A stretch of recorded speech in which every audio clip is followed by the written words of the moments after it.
Iba Khar Mbodj. jotaayu politique ajjuma bu ne ñeenti waxtu ba jàpp juróom ak Iba Khar Mbodj. C'est extrêmement grave. Ah, d'accord, mais est-ce que dans ce cas-là, est-ce que Sherba n'a pas raison? Parce que justement son texte est titré, il faut que les mentalités évoluent. xanaa déggule li ma wax dama ne Cheikh ce qu'il a écrit il a parfaitement raison. D'accord. mais dama ne. man mon idéal li nga xam ni moom laa souhaité pour une zone comme la Médina. une zone traditionnelle xam nit ñi ni ñuy dundee il faut nga xam ko de façon psychologique. gis nga maire yi ni ñuy fonctionner les gens sont tout le temps dañuy soxla ñi ngi ci biir nit ñi mais loolu idéal la texte bu ñuy discuter la mais du viser telle ou telle personne ce n'est pas ça. Monsieur le maire, c'est par la pratique moo tax nga wax loolu. mais absolument. Il y a une question qui me revient à l'esprit. Dans tout ça, à quoi sert le conseil municipal dans ce cas? Su fekkee ne dañ koy tourner autour d'une personne. xam nga j'ai parlé d'un idéal. man yoroon naa la mairie. mais moi je travaille avec mon conseil municipal. il y avait des présidents de commission qui fonctionnaient normalement ñoo xam dañuy dugg def seen liggéey. est-ce que c'est le cas avec le maire Bamba Fall? D'accord. Maintenant, pour avancer dans le débat, vous voyez que oui. Parce que je voulais en venir au second critère. Il y a 3 critères à 4. Donc, on répondre fort avant le second critère. C'est-à-dire, moi, je suis un peu député. Je suis député quand j'entends que les gens insistent trop sur l'idéal. Mais est-ce que l'idéal aussi n'est pas surréaliste? Parce que en fait, moi je crois que non, l'idéal. Mais l'idéal c'est trop dit, ça dit que je dis que non, lolo, askan wi, voilà, askan wi, ñu wax. Non, attendez. L'idéal par rapport à Gallo, soyez concret, pragmatique. Écoutez-moi, mais écoutez-moi, je vous en prie, écoutez-moi. Moi, je suis venu défendre des propos par rapport au contexte bi le président Cheikh Ahmed Tidiane Ba wax. Pour moi, quand il dit il faut changer les mentalités, donc cet idéal, c'est un idéal qui est surréaliste pour nous. Donc moi, je pense que effectivement, le souhait, mais c'est ça, mais Sherba, quand j'entends dire dangay xam askanu population bi, mais Sherba fonctionne comme un maire. Ndax tout ce que le maire actuellement dit def, Cheikh Ba en fait plus que lui. Et il n'est pas maire. Et il ne réside pas à la Médina. Mais il fait tout ce que le maire devait faire dans la cité. Avec des preuves à l'appui. Donc dire que rester dans l'idéal, il faut nous monter d'un cran. Mais avant le pape Momar Diop j'aurais bien aimé qu'il discutât très sincèrement du choix qui devait se faire entre les candidats de Benno Bokk Yakaar. D'accord. Mais plomber le débat, dans ce sens, c'est comme pour vicier quelqu'un dans une position inconfortable. D'accord. Oui, mais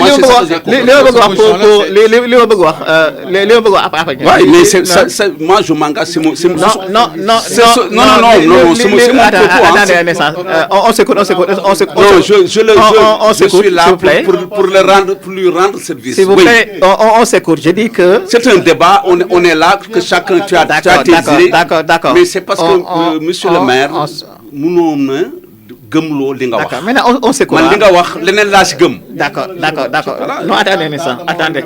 Maintenant il faut qu'on avance dans le débat.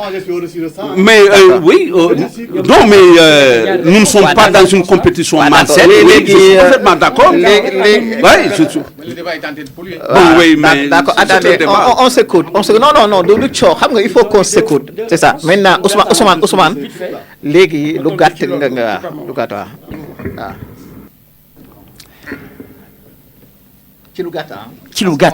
ci lu gàtt parce que damay wax ne ñun dafa am lu ñu fi indi dañu fi indi ci loo xamante ne valeur ajoutée la ci loo xamante ne njëriñu Médina la encore une fois de plus ñëwuñu fii pour di débat ci turu nit wala ci nit naka la def ba gagné wala nit lan lay diriger wala lu muy diriger amuluñu njëriñ tey Médina moo xewle ay doomu Médina ñoo toog pour di waxtaan ci askanu Médina dañu ne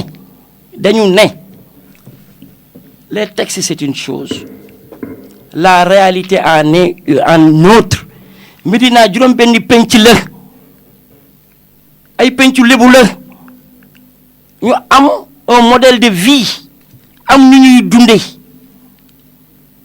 du ñu ay breton du ñu aussi ay corse déedéet ubbeeku ba am yeneen juróom-ñaari quartier fekk si juróom-benni penc yi soxla fu ne lay ñëwee la sociologie sociale de la Médina fait que ca jamonoy Ahmed Diène dafa génne woon bureau ba teg ko ci diggu mairie ba minuit sax day recevoir 1h du matin sax sa maam Ahmed Diène dafa daan recevoir donc la disponibilité l'ancrage au sein de la population médinoise waxuma texte ak waxuma surréel ou pas dafa war a nekk une obligation un impératif une nécessité parce que débat bi bu ñu ko bëggee yóbbu foofu mooy que ne dama ne ab DG bu gën a importance ci DG wu Sénégal yi bokk ci fukki DG yeeg ñetti ci biir Sénégal koo xamante ne CDC ba ngay diriger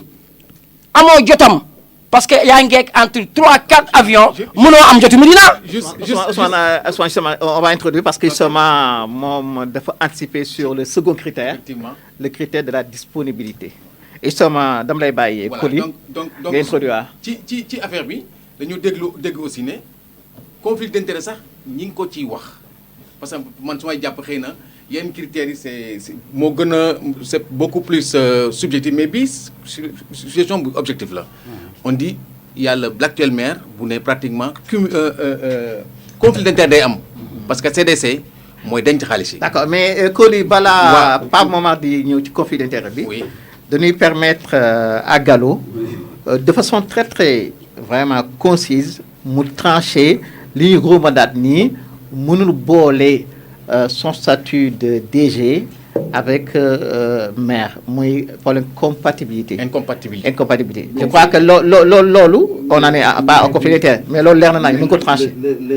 L'intéressé mais a déjà répondu à cela. L'intéressé a déjà répondu. Ah mais yow dafa toog CATV. Non xam nga Iba Wala. moi je ne fuis pas le débat. malgré que tontu na ko du tere. kon ah non non débat bi non mi ngi non encore non place publique bi. ma ne ba tey mi ngi ci place publique bi. lan mooy tontu ba ma ne lan mooy tontu ba. waa la Médina demande à savoir lan mooy tontu bi. question qui a été posée. Oui. L'homme qui l'a posée. Oui. C'est pas ce qui nous intéresse chez lui. Xam nga lan moo ñu intéressé Bamba Fall qu'il nous fasse un bilan. Il n'a jamais répondu à un bilan. Tu sais, quand tu es maire, l'administration, elle est écrite. L'administration, elle est écrite. Oui. L'administration, elle n'est pas verbale. Cheikh Ba, daf ko bind lettre, répondre ko, mais dans les réseaux sociaux, la ñu gis mu koy répondre. Or, que l'administration, elle est écrite. C'est à lui. C'est à lui de voir la réponse. Gallo. Non. C'est un élément de réponse. Gallo. On en reviendra parce que xam Gallo. C'est-à-dire. C'est important. Gallo.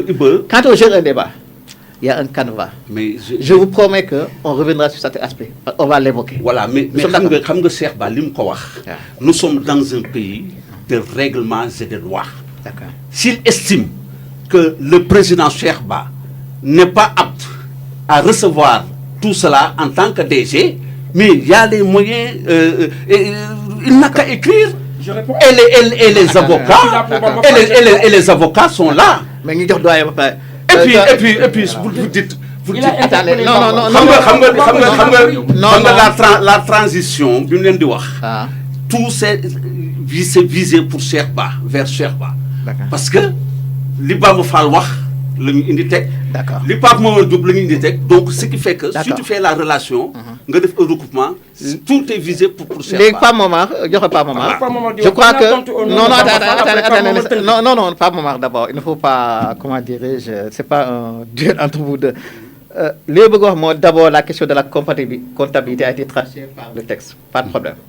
Parce qu'il peut être DG et être maire. Absolument. Avec, je crois que c'est l'article L100 du Code des collectivités territoriales. Maintenant, hier, Bamba Fall l'a évoqué. Moo di est-ce que moom ki nga xam moom mooy Cheikh Tidiane Ba finalement day nekk juge et partie parce que moom moo jiite CDC. loo xalaat ci conflit d'intérêt. Non, je pense que question boobu mën nañu ko évacuer très rapidement. Il n'y a pas de conflit d'intérêt. Et je pense que Cheikh Ba l'a très bien expliqué quand je l'ai écouté hier ou avant-hier. Lui, il est directeur général de la CDC. Et puis, n'oubliez pas que le président de la République, mais nous, Cheikh Ba di ko choisir, xam ni dafa am conflit d'intérêt. Donc, c'est un faux débat ça. loolu amul. mais ngeen may ma rek ma rebondir tuuti si. mais balaa ngay rebondir xam nga CDC. CDC wala waa ni nga daa tontu Ousmane. je vous en prie. wala mën naa xuus si question bi de façon plus claire. waaw d'accord par rapport à ce que Cheikh Ba a expliqué. D'accord. Lui, il est directeur général de la CDC. Il y a un trésorier général. Lui, il ne gère pas d'argent. Les chèques sont déposés, c'est lui. C'est lui qui est responsable de tout ce qui se passe côté pécunier à la CDC. Donc, si les textes disaient que Cheikh Ba n'est pas comptable, n'est pas compatible avec le candidat de maire, mais le président doit choisir. Donc, pas de conflit d'intérêt. Il n'y a pas de conflit voilà, d'intérêt. Ousmane. Mais nga même tout direct. Il faut que je wax ak Gallo. D'accord, Ousmane daa ñëw. Dafa am yoo xam ni il faut ma koy éclaircir parce que bu ma bàyyee mu dem noonu. Parce que Gallo dafa ne léegi au lieu que ma doon wax loolu mën naa wax ci problème mu choix. Gallo du ma wax ci problème mu choix wu candidat xam nga lu tax gis nga Médina bii amul kenn ku fi nekk ku fi mën a am responsabilité ku fi mën a am responsabilité politique yi ma yore. Moi j'ai été maire j'ai été député maire je suis le seul député maire dans cette commune musul am. bi Médina amee ba léegi musul am une personne boo xam ni nekk nga député maire de Samba Gueye à aujourd'hui. yàlla moo ma dimbalee loolu. J'ai été au conseil régional 5e adjoint au maire de la ville. J'ai été au niveau du conseil économique et social. Le président de la République avec qui j'ai cheminé durant plus de 20 ans au PDS quand il m'a appelé dafa am lu ñu waxante man ak moom te sama kàddu dama koy sàmm am na loo xam ne soo si duggoon mu xeeb ma Seydou Gueye moom laa njëkk a xam que Cheikh Ba bien avant ñuy def politique. on a longuement cheminé Seydou Gueye quand j'étais maire mi ngi woon ak man si maire bi di liggéey. ba yàlla jox ko ay responsabilités ba Macky Sall si bopp wool ma boppam dama bëgg nga jàppale ma par la suite j'ai connu Cheikh Ba mu doon nit ku baax. donc du xëccoog Seydou Gueye Cheikh Ba Seydou Gueye Pape Djibril Aïda Gueye je crois ak Aram Cissé mais du ma ci wax d'autant que man dama xam luy parti xam luy coalition man politique dañu ko jàngal j'ai été à l'école du parti jour bi en 2019 maa njëkk toog fii ne je vais être non attends c'est personnel maa njëkk toog fii ne je vais être le candidat de Benno Bokk Yaakaar xam nga ndax yaa ngi koy fàttaliku ou pas. C'était en 2019 ici. Mais quand le président yëkkati loxoom daan ne man maay choisir candidat ci laa génn si dem toog. D'accord, c'est clair. voilà léegi wala Cheikh Ba wala Pape Djibril wala quelqu'un d'autre. léegi Ousmane mais j'ai comme l'impression que tu amènes des trucs loo tax tu ne rends pas service à Cheikh Ba. Donc moi je suis avec Cheikh Ba parce que c'est lui que le président a choisi. D'accord. Et moi je travaille pour le président. léegi. non arrêtez. dama la ñaan dama la ñaan dama terminer avec ça dama la ñaan pas. léegi ku nekk am nga ñetti non attendez léegi ku nekk am na ñetti réponses ci sama kaw. non daa wax j'ai droit à trois réponses. ma ne man je suis animé d'une bonne foi pour répondre à votre invitation. waxuma dara Pape Mamadou Diop bii. il sait pertinemment en 98 bi muy nekk maire. tu m'as adressé une lettre de félicitations. D'accord. Que je garde verbalement. Donc on va faire on revient au débat. D'accord. Mais dafa am loo xam ne dafa am mais kooku c'est un débat. ma ne munoo fexe ba li ma wax yow Ousmane Kanté ma ne munoo fexe yow munoo fexe ba du ma wax li ma bëgg. D'accord léegi d'accord. mais tu es qui pour me d'accord. Mais toi tu es qui? Vous avez répondu à 3 fois sur laissez-moi répondre. Non, arrête. Quand même. On a remis. On vous demande.